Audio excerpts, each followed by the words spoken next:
আসসালামু আলাইকুম। শিকড়গুলোতে স্বাগতম। আজকে আপনাদের এই খামারের গল্প বলবো আর কি, যে আমি এই 2.5 বছরে এখানে কত ইনভেস্ট করছি, কত লাভ আসছে বা কোন সেক্টরে কেমন কি হচ্ছে এই সম্পর্কে একটু বিস্তারিত আলোচনা করব। তো চলেন শুরু করি। আমার এই খামারের বয়স আজকে পর্যন্ত হচ্ছে 28 মাস, 2 বছরের বেশি। সেখানে প্রায় 2.5 বছর হয়ে গেছে। তো এখানে গরু, ছাগল, ভেড়া, হাঁস, অল্প পরিসরে মুরগি এবং মাছ, এই সবগুলোই আছে।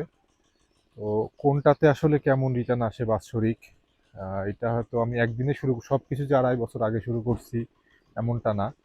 আস্তে ধীরে মানে এই 28 মাসের মধ্যে এই সব কিছু করেছি এবং প্রত্যেকটাতেই এক ব্যাচ করে বা হচ্ছে আপনার একটা করে ব্যাচ চলে গেছে। তো সেই হিসাব নিকাশ আপনাদের সাথে একটু শেয়ার করব। আমার ইনভেস্টমেন্ট মানে এই খামারে ইনভেস্টমেন্ট হচ্ছে অলমোস্ট 1 কোটি টাকা। এখানে আপনার যা কিছু তৈরি করা হয়েছে মানে আপনার ঘর বা খামারের যেই আহ, যেমন এই শেডটা, হ্যাঁ মানে এই ধরনের খরচগুলো এগুলো প্রায় 26 থেকে 28 লাখের মতো। এবং গরু, মুরগি বা পশু পাখি কেনার ক্ষেত্রে, এইগুলো কেনার ক্ষেত্রে খরচ হয়েছে অলমোস্ট 55 লাখ। তাহলে আপনার চলে গেল 55 এবং হচ্ছে ধরে যদি 25, তাহলে 80 লাখ। এর মধ্যে আপনার টোটাল খরচ, হ্যাঁ এর মধ্যে আছে সব কিছুই এই আহ, ইয়ে আছে, এবং বাদ বাকি যে 20 লাখ টাকা, এটা হচ্ছে ওদের খাবার খরচ।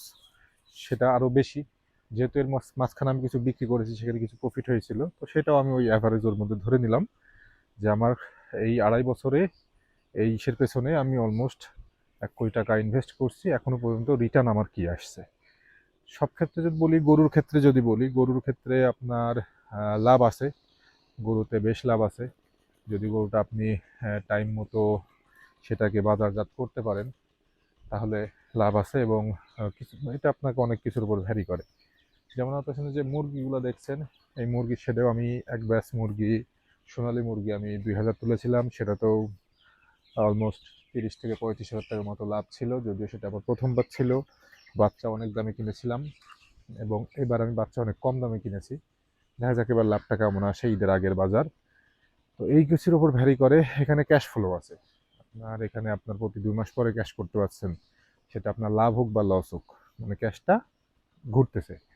সো বছরের 5টা থেকে 6টা চালান করা যায়, তবে 5টা করাই সেফ। এই হচ্ছে অবস্থা।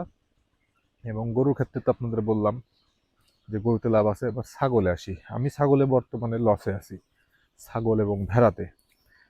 কেন লসে আছি, কারণ ছাগলের রোগবালাই বেশি, ছাগল প্রচণ্ড পরিমাণে আসলে অসুস্থ হয় এবং ওকে মেনটেন্স করা একটু কঠিন। যেটা নতুন খামারি হয়ে বা একসাথে সব কিছু শুরু করার কারণে সেই ছাগলের ব্যাপারে মানে খুব একটা হয়তো আমাদের ইয়ে করতে পারিনি ম্যানেজমেন্টের ভুলে, এবং সর্বমোট প্রায় 45টার মতো ছাগল আমার মারা গিয়েছে। তো এই হচ্ছে অবস্থা খামারের। এবং ভেড়াতে, ভেড়ার একটা বাচ্চা মারা গেছে, ভেড়া নতুন আসছে, ভেড়া এখনো পর্যন্ত আমি বিক্রি করি নাই, পরবর্তীতে করব। তো এবার আসেন হাঁসে। হাঁস আছে হচ্ছে আমার অল্প। তো আপনার রাজহাঁস, পাতি হাঁস এবং চীনা হাঁস, এই 3 ধরনের হাঁস রয়েছে। এরা মোটামুটি ডিম দেয় ভালোই। পাতি হাঁসে বেশ ভালো ডিম দেয়। রাজহাঁসেও বেশ ভালোই ডিম পাচ্ছি, যেহেতু অনেকগুলো আছে, প্রায় 20টার মতো। তো এই সব কিছু মিলাই বেশ ভালোই আছে হাঁসে। তবে হাঁসের হচ্ছে আপনার এর খাবার খরচটা একটু বেশি। এটা আস্তে আস্তে আপনার হচ্ছে গ্রো করে। ও আপনাকে খুব দ্রুত টাকা দিবে না।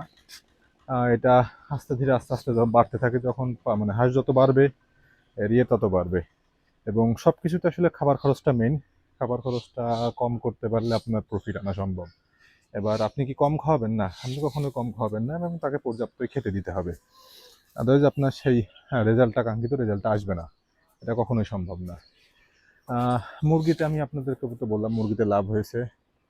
এবং ছাগলেও আশা করি লাভ হবে, তবে ছাগলের ম্যানেজমেন্টটা একটু চেঞ্জ করতে হবে। ছাগল আসলে খোলামেলা পালা যায়, কিন্তু এদের খাদ্য ব্যবস্থাপনা সবচেয়ে ভালো হওয়া দরকার। যেটা আমার ক্ষেত্রে একটু কষ্টকর হয়ে যাচ্ছে, যেহেতু অনেক ছাগল এবং একসাথে অনেক কিছু শুরু করেছি। এই জন্য সব কিছুর উপরে আসলে ফুল ফোকাস হওয়া যায় না। তো আশা করি এটা অনেক ভালো হবে আগামীতে।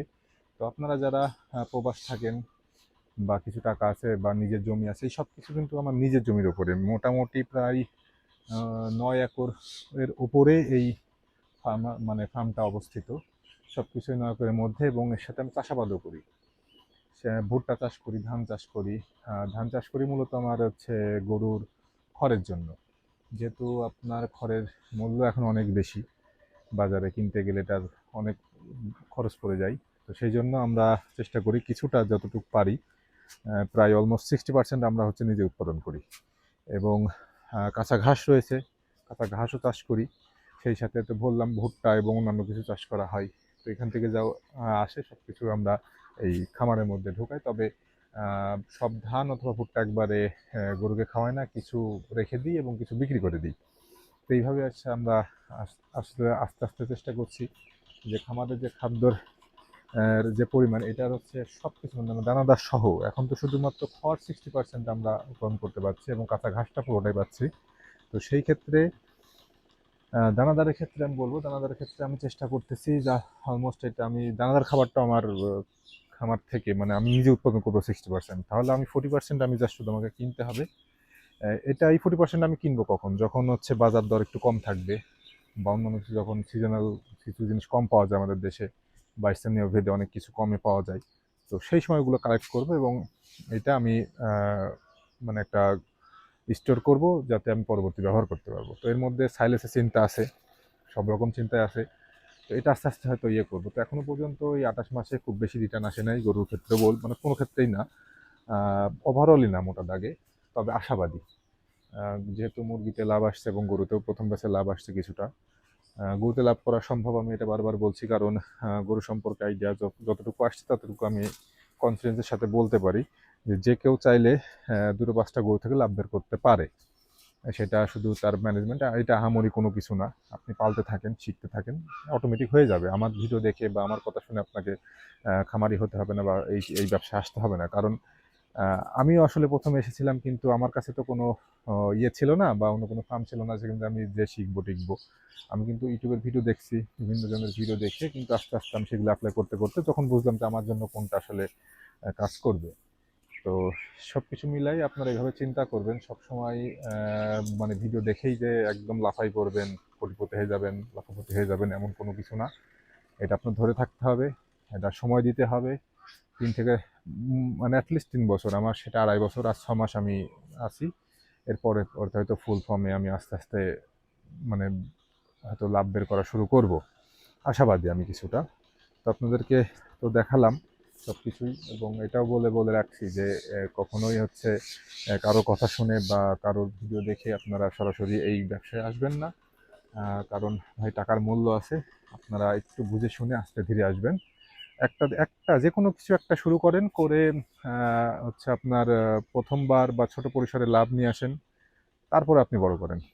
কিন্তু আপনি মানে প্রথমেই অনেক দিয়ে শুরু করলেন বা একের পর এক বাড়াতে আছেন এমন না। আপনি একটা শেষ করেন, একটা ব্যাচ অথবা একটা টার্ম শেষ করেন, করার পরে আপনি তারপর ক্যালকুলেশন করে দেখেন যে আপনি এটা কতটুকু বাড়াতে পারবেন। আর অবশ্যই অবশ্যই খামারের সব টাকা আপনি পশু কেনার ক্ষেত্রে ইনভেস্ট করে ফেলবেন না। কিছু ক্যাশ টাকা রেখে দেবেন, যেটা খাদ্য ব্যবস্থাপনা এবং চিকিৎসা, এটা আপনার লাগবেই। আপনি যদি মনে করেন যে আমি এটা দিয়ে কিনে আস্তে ধীরে চালাই নেব, না, এটা এটা হয় না। আপনাকে কিছু ক্যাশ রাখতেই হবে, যেটা আপনার খাদ্য ব্যবস্থাপনায় লাগবে। এটা সেফ একটা জোন থাকতেই হবে আপনাকে এই ক্ষেত্রে। তো আমি চাষাবাদের ক্ষেত্রে বলি, চাষাবাদেও মোটামুটি লাভ হয়। এমন একেবারে যে লাভ হয় না তা না, চাষাবাদেও বেশ বেশ ভালো লাভ। ভালো করতে পারলে 50-50 লাভ থাকে। এটা অবশ্য বাজার দরের উপরে। তবে মোটা চাষ করলে, মানে আমাদের মোটা চাষ বলতে বলে ধান, গম, ভুট্টা, এইগুলো চাষ করলে মোটামুটি ভালো ইয়ে থাকে। আচ্ছা, অনেকে বলবেন যে ভাই আপনার তো সবকিছু নিজের জমি নিজের জায়গা, এই জন্য আপনার ভালো লাগছে, আপনার লাভ হতে পারে, আপনি এই জন্য বলছেন। এই জন্যই বলছি, এই জন্যই ভিডিওটা করা, যে যার জমি আছে নিজের বা টাকা আছে, আপনি হুট করে খামারে এসে চলে আসেন না। কারণ এই সম্পর্কে আপনার ধারণা থাকতে হবে।